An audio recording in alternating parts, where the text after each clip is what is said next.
Let's get into it. What a week. The 2020 Democratic primary is finally over.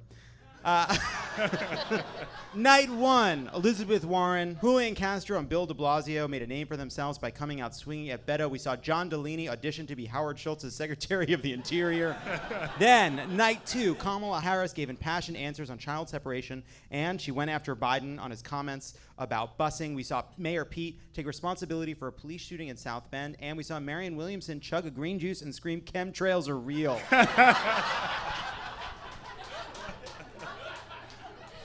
I want to issue a small disclaimer right now, which is there are people that tweet at me that get mad when we make these kinds of jokes. And I want you to know that I hear you. I do think there is some value to the point she makes about answering Trump's fear with love. I do not believe she is the messenger for that argument, and I do not believe she provided very many sophisticated answers on things like prescription drug costs, but there is value to that being a part of the debate. So I will say that only to make the jokes. Monica, what was the biggest moment that stood out to you? Well, first of all, that was the most Spanish that I've heard from candidates. I did appreciate that people were trying to reach the Spanish-speaking community because that's not something that we've heard in other debates. But it is a question of what will they actually do for the community. And we have to acknowledge the fact that there are many immigrants that are trying to come into our country who are not Spanish speakers. So there should have been some more discussion about that and how are we going to make things better for everyone. Yeah, I think that's right. And to me, the strongest and most impassioned answer on immigration in 2 nights came from Kamala Harris, who didn't use a word of Spanish to deliver that argument. I was going to say, when she talks, half of America hears Spanish anyway, so Oh my God. they just see her face and they're like, she's probably something, right? What? America's racist? That's the joke. Travon, who fucked up the most? Who really shit the bed? I think Inslee kind of shit the bed a little bit. I mean, when he pretended to be the biggest feminist on the stage next to 3 women, I mean, the fucking nerve. Beto went Spanish really early. What I would have kept that in my pocket a little longer. I mean, the best part of that was like Cory Booker looked at him like he forgot he left his kid in the car with the windows rolled up. That was like the look he had on his face. What we later learned is Cory Booker was staring at me like, "You motherfucker, I'm gonna speak Spanish too. But I'm gonna save it for an immigration answer. That was my plan." Cory's like, "I wasted $100 on Rosetta Stone for what? For what? Just fucking undercut me. I can't return the app. I can't return it." And I thought de Blasio playing the Black Sun card was pretty strange. I mean, come on. This is probably the first time a white man running for president could brag about having a black son that he didn't own. Everybody go, too soon, 200 years, too soon. All right. What are you oohing exactly?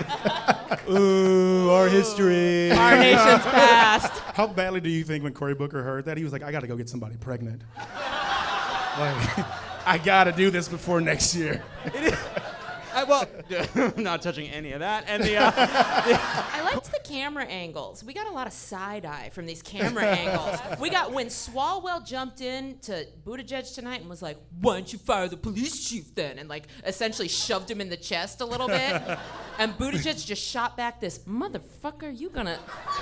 I was like, oh yes, I am here. So first of all, Swalwell interrupts Mayor Pete to say, "We need generational change," which was clearly the line Swalwell had prepped to use after Biden, but he's like, "I gotta jump in. I'm Eric Swalwell. If I don't start talking now, I won't exist." So then later to come back and tell him how to be the mayor of South Bend, Indiana in that moment, like, you're just a guy with sound bites on the end of the stage getting ready for a book deal. Swalwell just responded with like a fortune cookie being like, "If you want what's right, Swalwell's the fight," or whatever. We're like, did someone just power you on? What's happened? Who's giving Eric Swalwell these sentences? And can they be stopped before it's too late? Mayor Pete's look at Eric Swalwell in that moment was really a moment where I can see that guy. I can see that guy at a big desk with a big job, you know?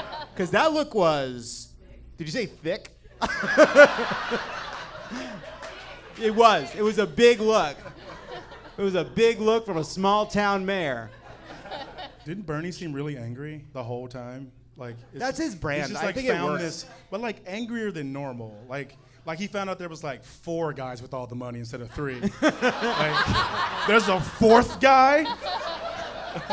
I think it is frustrating to be Bernie. You know, Bernie gave an interview to NPR that I thought was very revealing about where his head is at, where he was basically asked, 4 years ago, you were seen as this insurgent outsider. 4 years later, so many candidates have adopted the positions that were seen as outside the mainstream. Don't you think that's maybe made it less of a reason for you to be in the race? And he goes, less of a reason for me to be in the race, less of a reason for them to be in the race. And, fair point. Honestly, I see that. So I get the anger. I kind of get it, but it also smacks of this, I was doing this back before it was cool, walked 4 miles in the snow type of a vibe that's off-putting to people. So I get both sides. And now he knows how black people feel about Kim Kardashian. Sometimes people take what's yours. It's appropriation, man. It's gonna call it what it is. That is fascinating.